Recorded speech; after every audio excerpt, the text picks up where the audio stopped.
to UFO Buster Radio with your hosts, Manny and Big O. Hey everybody, how you doing? This is UFO Buster Radio with your hosts, Manny Moonraker and Big O. Now, this is our 14th installment.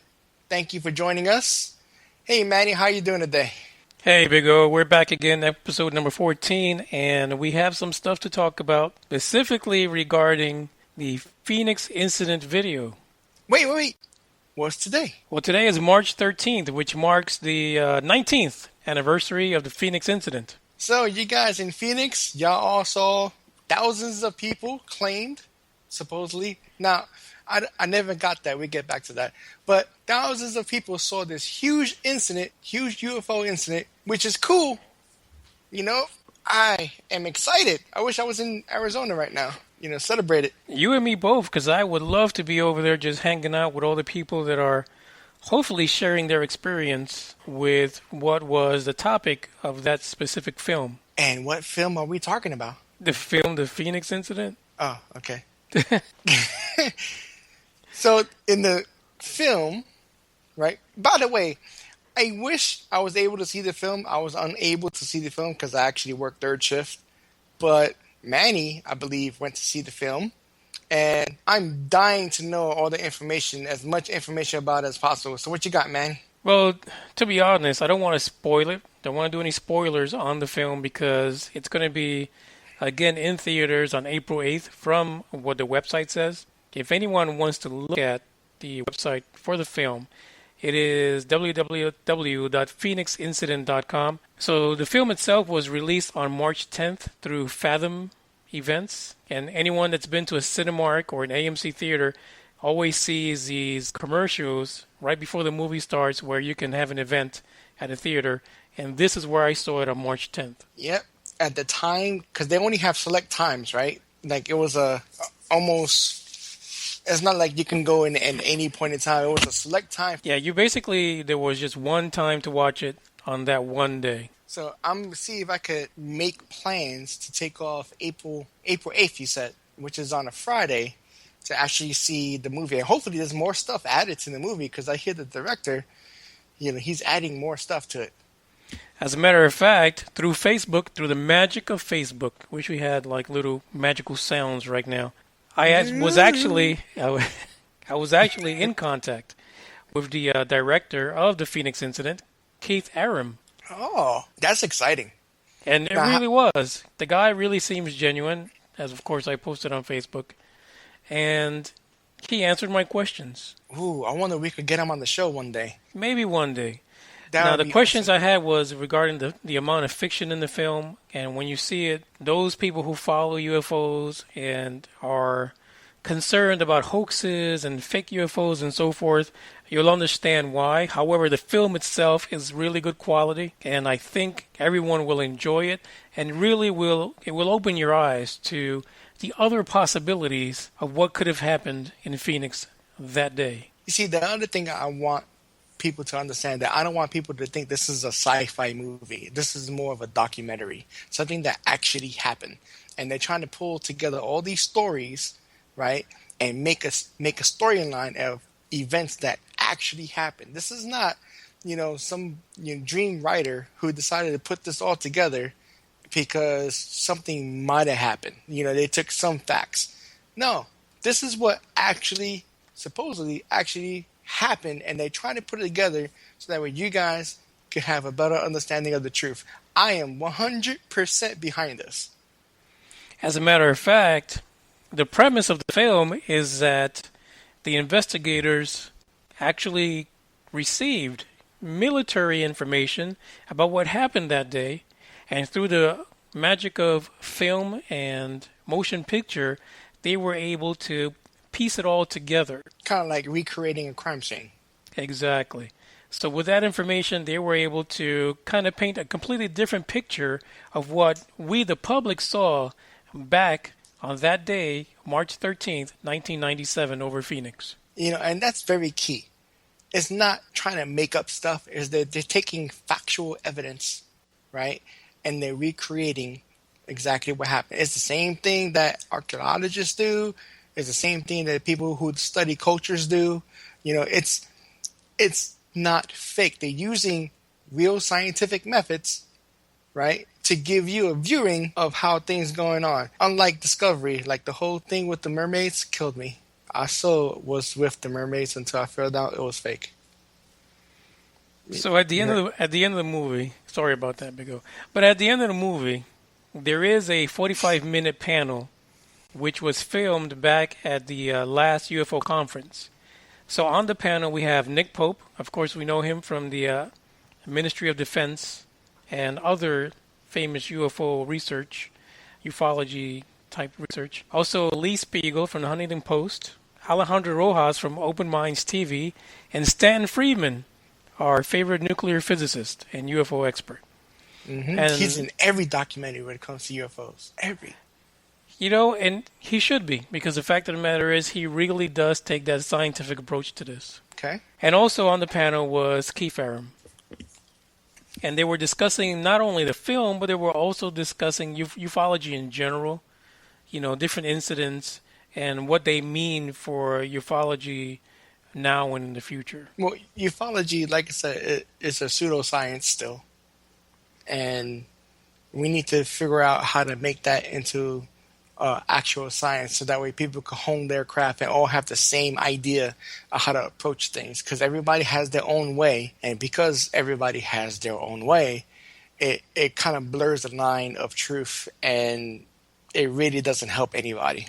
It sure doesn't. And as a matter of fact, I think that anyone that really wants to take one incident and really look at it, apart from Roswell, any of those oldie but goodies, if you want to take one incident and open your eyes just for maybe 2 hours and really look at the possibilities of what's happening behind the scenes of many of these incidents worldwide, this is a perfect film to give you that insight so that you can see maybe how convoluted things can really be behind the scenes. That was a really big word, convoluted.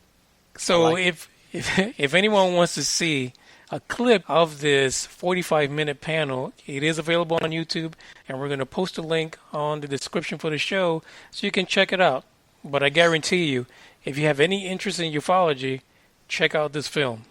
Now, I do want to talk about the Phoenix incident just a little bit, to just kind of put things in perspective so that way they can see the movie. One of the many things that was inside the Phoenix incident was they saw these multiple lights in the sky.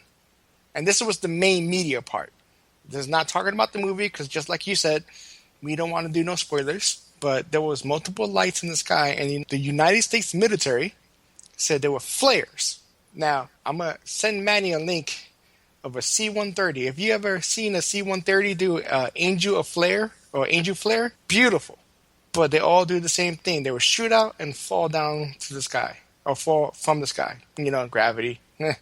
Newton law, awesome. But in this incident, they just stayed perfectly suspended in the air, which is cool. What do you think, Manny? Well, on top of that, you have all these reports from so many people in the Phoenix area that actually witnessed triangle ships flying over their homes. One including was the mayor. But he claimed, remember, thousands of people? And there's only a claim. At one point, does a claim become a reality? Well, keep in mind too that the mayor went in front of the public and had a news conference and had one of his cabinet members come out dressed as an alien to kind of make fun of the situation. But a few years later, he recanted it and said yes, that he actually witnessed the triangle ship itself. Wow. I don't know. It's one of those things that, would you do that to kind of stop the mass hysteria or panic of an impending possible doom or emergence? Or would you do that because, you're being told you better shut up? Well, it's a matter of protecting the power that you have. So if you're the mayor of a major metropolitan city, do you go on national news, worldwide news, because this made it worldwide? Would you go on worldwide news and say you believe in aliens? Well, technically, facts are facts. Something that cannot be disputed is a fact. And if you feel so, and it's also your perception of reality. If you feel there's an alien and you have thousands of people behind you, it's almost unrefutable. Why hide it? Why not just push it forward so that way we can have the truth? Well, easy. Because the military said it was flares. They were just dumping flares. Yeah, just because, they can over a civilian population. Makes no sense. Exactly. But it's okay. I can understand if there was in the desert, and doing low flybys and, exercises. But to do that over a city population, it makes no sense. And they have so many protocols so that way they don't scare. And if they do, they will send out a mass media network telling everybody, hey, we're about to do sonic boom testing. They did that in my area the other day. They was doing sonic boom testing in the Gulf of Mexico. And we heard it. And they were like, oh, that was us. Don't worry about it. Well, really, when you think about it, their claim that they were dropping flares as part of an exercise in and of itself should be investigated. Because with all this humongous empty desert, why would you drop flares next to a metropolitan city? Makes no sense. That makes no sense. I'm telling you, it's like, and just like my theory before, if you are it's like they're pathological liars. They said it so much and they've been doing it for so long that when the truth is blatantly in your face, right, it would be too embarrassing to say, yeah, we've been dealing with this for a little while. No, they're going to lie until it's completely overwhelming. I think they're embarrassed by it at this point. It's either that, or it's the simple fact that there's actually a semi-hostile, or they still don't understand where they're coming from, and they don't want to create mass panic. That's the only other way. Well, I can tell you this much. Watching the movie, I was initially sitting on the edge of my seat, of course, because this is something that's familiar to me, because I remember seeing this broadcasted on the news. After the first 15 minutes, I had to sit back. The new information, it's almost overwhelming. It kind of blew your mind? You had the Bush moment? Oh, it did. It did. But here's the sad fact. Are you ready for this? I don't know. Do I need tissues? Sad? Go ahead. I'm ready. For us, it is. For us, it's sad. Because with all the people that we run across in our daily lives that believe in alien civilizations, UFOs, or what have you, there was only 15 people in that theater. Really? Well, to be honest with you, it wasn't really mass advertised.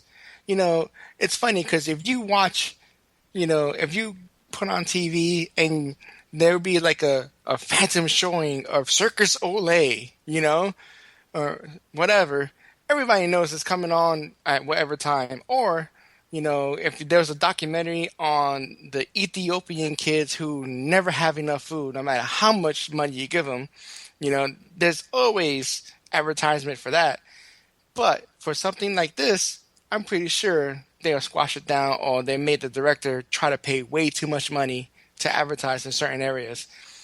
I kind of understand that not many people probably understood or knew this was coming out anytime soon. But I think we should make it public again, right? And just keep pushing it, because you're right.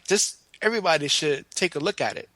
Well, you know what? That was one of my statements to the director, Kiefer, at the time that we were having the Facebook chat, was because initially the way the film was put out, it was through a viral campaign, where the campaign used a lot of clips from the film to kind of entice people. So Alejandro Rojas, which is now in the film, his Open Mind TV actually came across this viral campaign and put in an article on their website that these were hoaxes. And from back then till now, I'm sure he's already changed his mind, because he knows where this information... What the heck are you doing?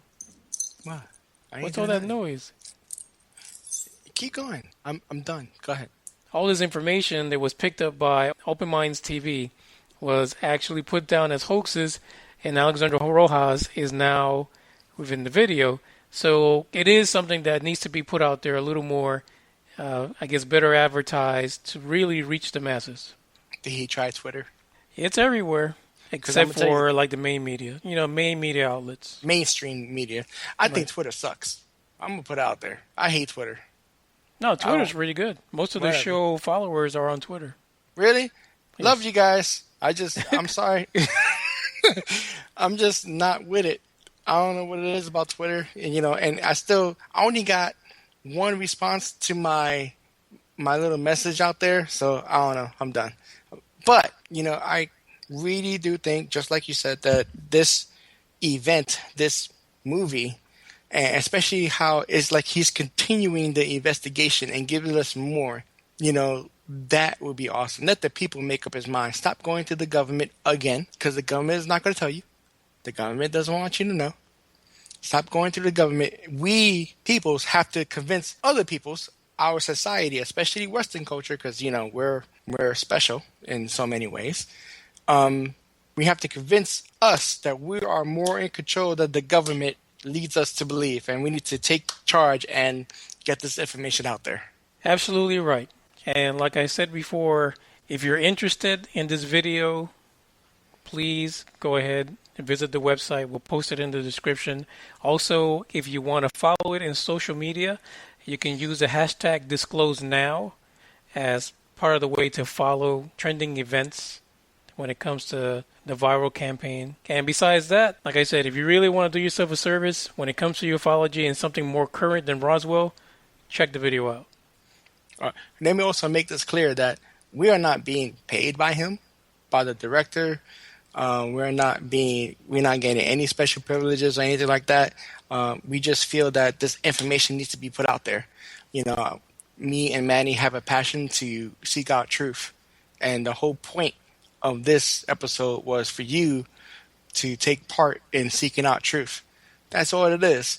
And I wish my wallet was getting bigger by doing this, but it's not. And I really would love to talk I want to be Facebook buddies with him. That would be so awesome. Maybe one day. One day. Okay, so it looks like we're ready to head into the ozone. Big O! It's showtime!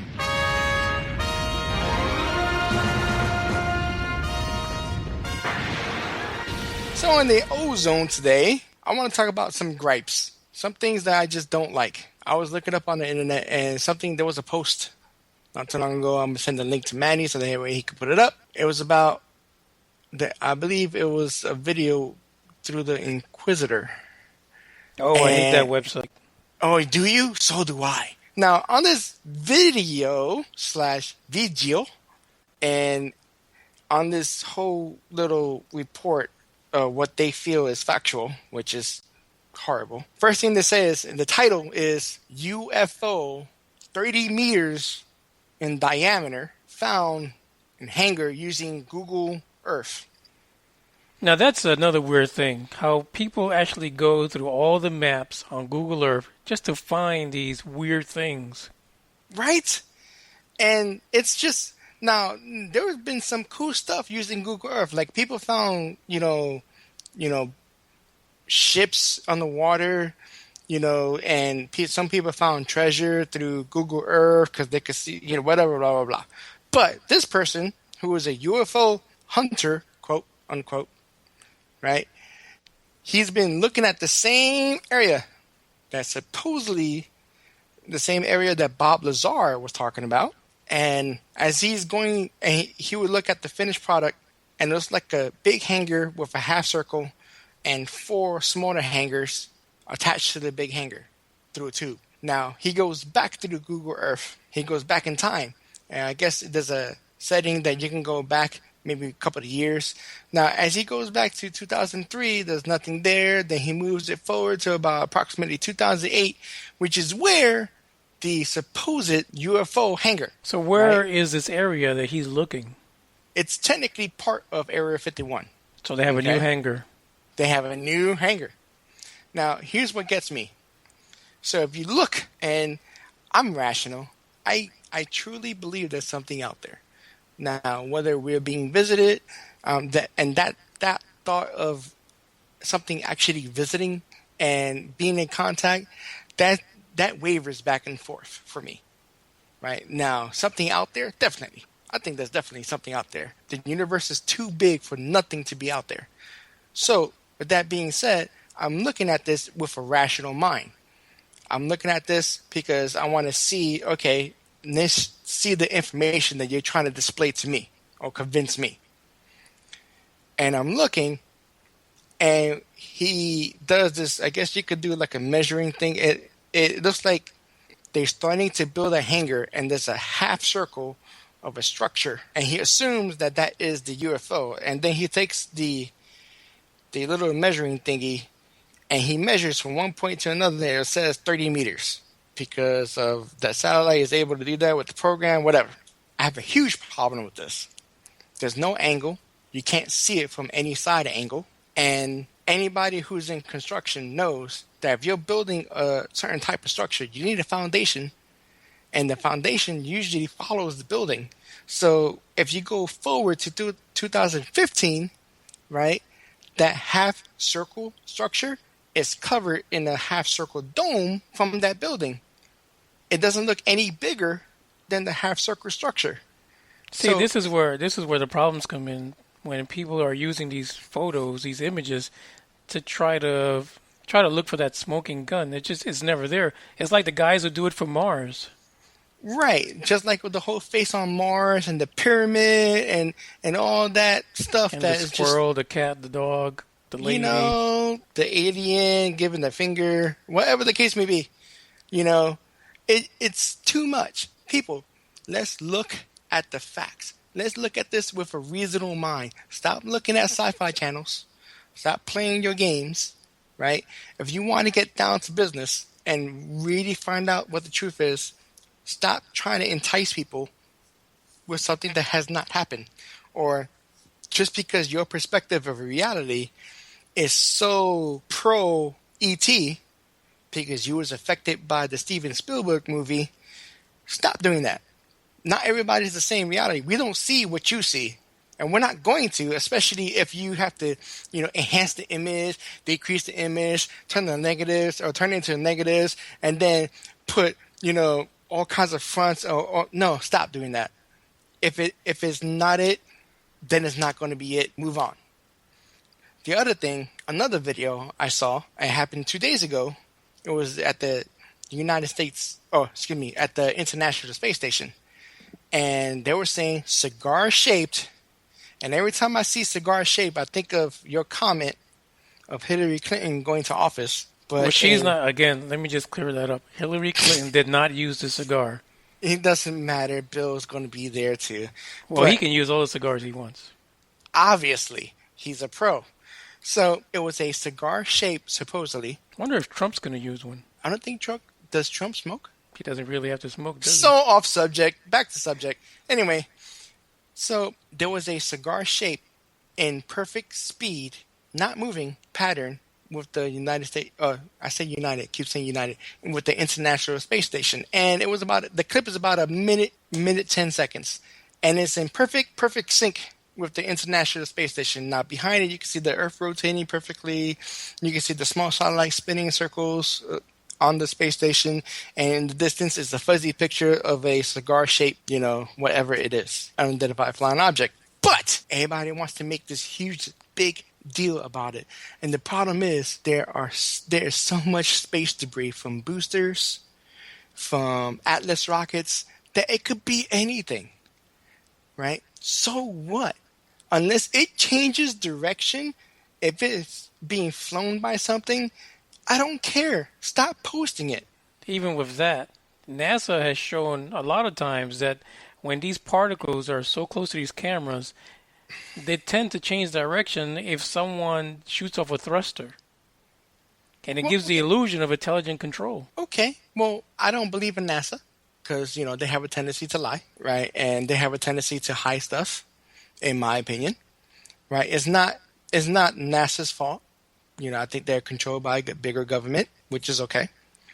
I feel that if they are showing a giant booster rocket or a giant object and is not changing in any direction and is keeping in perfect sync, and no matter how much you see it, it stays in that sync, right, and is not moving, then it's space debris.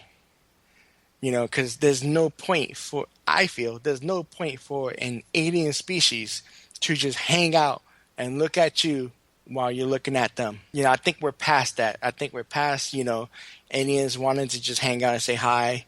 I think, I'm hoping that we're past the whole anal probe thing. I just don't want to think about that. I think we're past all that. I think we're at the point where if it's not being controlled, it doesn't look like it's being controlled by an intelligent life form in any way, shape, or form, drop it, let it go, move on. Because that's when you start blurring the line, and that's when people looking at you like crazy and looking at you like you're crazy and saying you're just hoping that unicorns and the fairy godparents and, the tooth fairy and Santa Claus still is alive, don't you?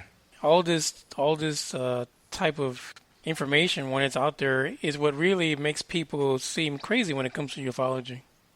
Right, because it goes to the extreme. And it's not, and the sad thing is, if you look at ufology as a whole, right, it's not the big things that everybody has problems with. It's all the little things.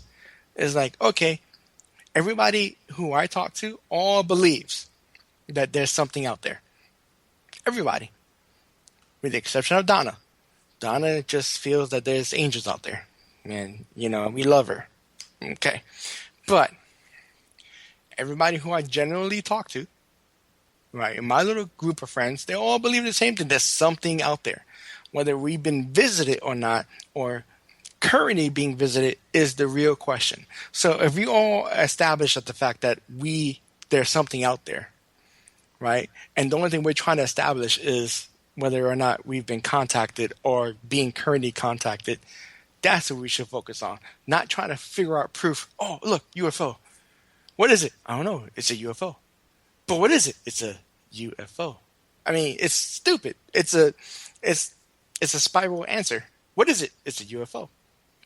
I think as part of our show, we should maybe advocate people really going out there and doing real research, not just sitting behind your desk looking at pictures and sitting around downloading all these files from the Mars rover or downloading them from Google and looking for anomalies. People should really get out there, kind of like in that film, and do some research, talk to people. Not only talk to people, find inklings. This is the key thing. We need to find inklings, things that matches, things that could actually move forward. It's almost as if, I'm pretty sure everybody has watched CSI or NYPD, Special Crime Unit, whatever. You have to pile on the evidence so that way it is indisputable, because the truth cannot be denied. Never, ever, ever. Well, you know what, Big O? You should probably contact these guys from these videos and see if you can get a statement from them. Oh, man, that's like starting a war, because you know how I am. So, actually, that's a really good idea. Have them come on the show. They might not want to be honest. They probably won't. They probably won't want to come on the show. Heck, we can't even get psychics to come on the show. So we can just maybe email them, find out what they're about, and maybe that'll give us insight into why is it that they're doing this in this fashion. And it's not even the fact. Okay, there are some people that feel that they have been abducted by aliens, right? I'm not saying that it's true. I'm not saying that it's not true. There's nothing beyond the realm of possibility. Maybe through your perspective in your reality, you have been abducted by aliens, which is interesting, right? I'm not saying it didn't happen, but I want to know. How do you know? Like some of the incidents that I've seen that people will find strange and foreign objects in them, right? Everybody have seen this video or heard of a story about somebody being abducted, and when they came back, they were disorientated, and when they did some type of MRI or scan or whatever, there was a complete foreign alien objects inside their body. That's cool. Well, the thing is, any kind of object that's in your body, it's alien. Yeah, but who put it in there? See? You don't know who put it in there. And they don't have no scars on the part of the body that it went in. So, even if it traveled, still, that's amazing. We need to find out stuff like that. Well, listen, if anyone has information for Big O as far as alien objects in the body, you can reach us at ufobusterradio@gmail.com or through the comment section of the show on Spreaker, iTunes, Stitcher, wherever you can find us. Just send us an email. Hey, also, hit us up on Facebook. Oh, Facebook, perfect. You can hit us on Facebook. We're trying to grow an audience there and follow us. Also, Big O, what's your email? It's real simple. TheBigO82@gmail.com. DABIGO82@gmail.com. Somebody email me. Just say hi. My email is empty. And I miss you guys. Lonely. Well, you know what? We actually had someone ask us on YouTube, who's Big O? Who is Big O? Who is Big O? So why don't you let them know who Big O is? Big O has an ENTP personality who likes to challenge people's views. I also do airboat tours around NASA, space station, space center. Is it space station or space center? Yeah, the station's in space. Okay, well, I do airboat tours in Florida around NASA, and I'm still. Well, fun fact, by the way, when a NASA rocket goes off, the safe distance from that rocket is approximately 12 miles. The vibration from that can actually stop your heart. So when I'm doing an airboat tour and there's something going off, I have to stay away. I had to find that out because they, almost put cuffs on me the other day. But anyway. Yeah, videotape that. You got to videotape that next time. No, that's documentation. We're not trying to put documentation of my life out there. Ever. Other than my voice. Because it's so good. So listen, for the next show, I think we're going to go live. Ooh, live. Now, we were supposed to have somebody to come on and interview, but he wasn't able to. I'm hoping that he will give us a call for live. Maybe Manny would contact him and see if we can get things ramped up. Or, for the next episode, not the live one, we're going to have a couple of more interviews lined up for you guys. Yeah, so I'm thinking that maybe we got our signals crossed or the time frame incorrect, but I'm pretty sure that we can connect with him during the next following week and get his experience with UFOs. And also, we may have someone else joining us next weekend on the live show, which could offer us a little insight into more blue-collar perspective on the topic. A professionalism? And professionalism, too, as a matter of fact. Yes, absolutely. He has to be very professional. Very professional. Yes. I mean, speaking of that, just putting out there, you guys, after checking out our show, feel free to check out Dave's The Morning Show. Really cool guy. He's on 7 days a week, 6:30 Central. And he is hilarious. Him and his whole group of people that he talks to. Yeah, so the show is actually 5 days a week, Monday through Friday. Are we done? Yeah, I think we're done. It's time to wrap it up. All right, from Manny Moonraker and Big O, we see you on the flip side. Ciao.